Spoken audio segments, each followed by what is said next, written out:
because I remember there was a brick wall left of the remaining structure of the house. Uh, Later on with Google Map, I kind of with talking to my dad again, in what direction did he take the boat and which line and stuff. And I kind of theoretically think it was part of the Spaxley Island at one point, own territory of the Philippines, China, and all the debates now where it is. But at one time it must have been some inhabited, because there was a wall of the house that still remains there. How many of you are on the island at this point? At this point, we had my father, my uncle, my two aunts, so that was four, my mother, uh, me and my two younger brother, and then two cousins to help finance that. So a total of 10 people on this island. So you're just waiting for what you hope is going to We happen? were just fortunate to be alive. So at a distance, we hear at nighttime a voice on the pass of the nearby island, song and stuff like that. Natives we never know, but coming from the simple Vietnamese fishing village, like terrifies. What would we do if my dad wanted to go and explore over there, but my mother wouldn't let him, because just in case if they ran out of fuel, then drift, the men would be gone and the women would be left here. So my mom said, if we die together. We made this journey so far this time. And they used two of the logs to make, and a t-shirt to make flags. So on the third or fourth day, we managed to see a single engine plane. They circled around, but they could not land. And the next day they came back and they dropped some bags of food, medicine into the water. And my dad started the boat again and went to pick up these bags. And one of those bags was a note that was written both Vietnamese and English. Later on, when we came to the refugee camp, we met the doctor who wrote that letter there. So we were so happy that we were discovered, and it says, "Dear friends, we know you're here. We'll eventually get you." So it didn't take long before maybe the fourth or fifth day, when everyone was sleeping. I could not sleep during the daytime, and I saw this huge naval ship that was flashing, and then the Zodiac coming in to rescue my family, and onto this back to this huge naval ship. So as imagine a kid seeing a naval ship for the first time, this gigantic thing, and they tried to lift up our boat to take with us, but unfortunately they was not able to do that, and so they took the engine out and had to let the boat drift. And for my dad, he was very emotional in the sense that this boat has brought us to safety somehow. Wow. Wow. Yeah. And eventually, the ship took us to. They must have did on their patrol, and this ship, the crew are from the Philippines, so that's why now would piecing all the bits and pieces together. It, it must have been part of the Philippine Spaxley Island side of it. And by the size of the island was not too small, with Google Map, I managed to isolate one of the island. It would be cool someday. My dream someday, if before I die, I would like take my kids and explore and be there as one last time, sort of thing. And where did the boat take you? Eventually, they took us to the Palawan refugee camp, where we were stationed there, Puerto Princesa. And in this camp, there was lots of other Vietnamese. Everyone, we were allocated a little area in these longhouse, and to reestablish. I remember the Red Cross, every time they were there, they were giving the kids cookies and milk, hot milk, and that was a part of my childhood that I remember vividly from the camp. And also we had food, and if we want to go out, we would ask permission to go outside of the camp to buy Coca-Cola or some Coca-Cola bottle. And each family was given portion daily ration of food and stuff. And then we applied to America, Canada, and France. Everyone said, don't go to Canada, it's so cold. snow and so we had no idea coming from a fishing village to another country. But eventually some time went by, and after 14 months in the refugee camp, my family got accepted to Canada.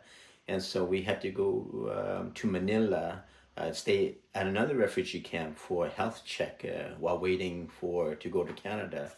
And eventually we flew to Manila, was in the slum area. It wasn't nothing fancy.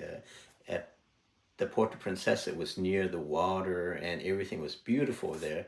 But this Manila was a central, just one of the slum. I remember there was just a garbage dump nearby, and going picking needles and stuff and playing syringe or toys, and it was interesting because when we were there for 2 months, Hollywood came, and they wanted to make a movie about Vietnam, but they couldn't go to Vietnam.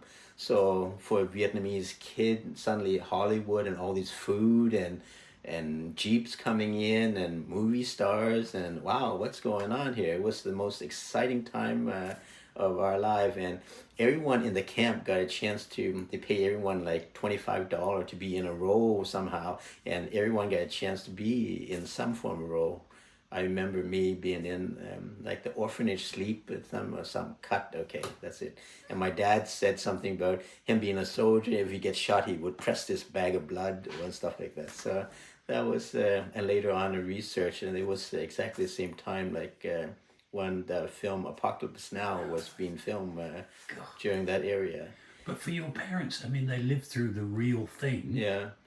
And then months later find themselves participating in a Hollywood movie about what an extraordinary thing. Well, just everything in life, we just go with the flow in a way, because we live our lives. We were fortunate. We were survived. Like I remember when my dad in the ocean, he would give say a prayer that if God was some Buddha somehow deliver us to safety, that he would shave all his heads and the boys' heads and do the pig thing as sacrifice and thank you. And so for him, we are alive and not the opportunity. And yeah, so eventually we got accepted to Canada. We flew from Manila to Hong Kong. I remember in Hong Kong so well because there was these escalator. We had an 8-hour layover, and my brother and I just play on these escalators to go back and forth all day. And then eventually to Vancouver, and then to a military base in Montreal where all the refugees came over. And we stayed there for about a week or so, and then the Canadian system divided everyone into different town, and so my family got $100, and we got a garbage bag to everyone to go and collect all the items that they might need, like boots and coats and so on. And then we sat on a bus, a Greyhound bus, to this city called Kingston. So, and then some representative picked us up and took us to a motel. And so we stayed in the motel. And I remember something about that because it must have been October, and Halloween was that time. And from us, it was very superstitious, and seeing all these goblins and stuff outside, we were just terrified. So the winter was harsh, and trying to understand Canada, but eventually the kids, we went to school and integrate in that. My parents had 6 months of English training, and then they were helped to find jobs. My dad, being a boat mechanic, he learned to work with boats, and my mom did odd jobs, dishwashing, helping out with the, but they worked very hard. So I being the oldest, I took care of the family a lot, learned the language, and became like pretty much an adult in a very young stage, to took care of the house, my siblings, and my parents worked very hard. Within 3 or 4 years, they were able to accumulate money to get themselves out of these project home and buy their own home.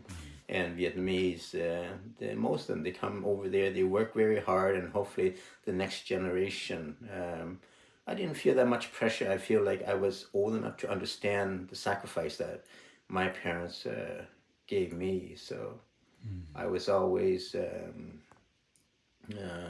had the desire. Okay, they given me this far. Now it's my turn to study as hard as I can, to work hard and save for my university someday, because I was proud. I didn't want my parents to pay for that. And fortunately, I was later on got a scholarship and studied at Queen's University, and then from there. But my mother died when she was 40, and that was my first year of university, and I myself was also afraid of dying, not seeing the world. And she said someday my son would return home and help. That was her last wish in a way. And so after university, I kind of ventured back to Vietnam and to explore my roots for the first time, to trace back my history, to understand how my grandfather died or how my grandmother was murdered. And for my mother's side, there was a lot of tragedy, and I kind of, like a journalist, asking who are the remaining who are still survive, and tell me their story, and counteract with another story, and see if all the dates and everything else match. So I was in a way a little fact finding and trying to trace back my own roots, at the same time working in Saigon to see the opportunity that after the American embargo has been lifted. And of a coincidence, at a Thanksgiving dinner at the Canadian Embassy, I met some woman who was saying Operation Smile was coming in and they need some volunteer. And I read about this in the newspaper and said, of course, I want to do this. And being Vietnamese, going on the first mission in the south of Vietnam, I ended up doing all the logistics of taking care from the diplomacy between the American team and the Vietnamese hospital to patient and everything like that. And so one of the surgeons said, Kai, you're still young. Why don't you come back to the US with us and help us build this organization? And so everything in life has a slump. One thing led to another. And so I followed that route in my path to go to the US and then work with Operation Smile. And that gave me an opportunity to travel and do these kind of projects with Operation Smile, operating on cleft lip and palates. And I planned these projects all around the world. So it was a tremendous opportunity to see the world, going back to the country that I once left, and be embraced and given them the opportunity to build up these programs in their countries.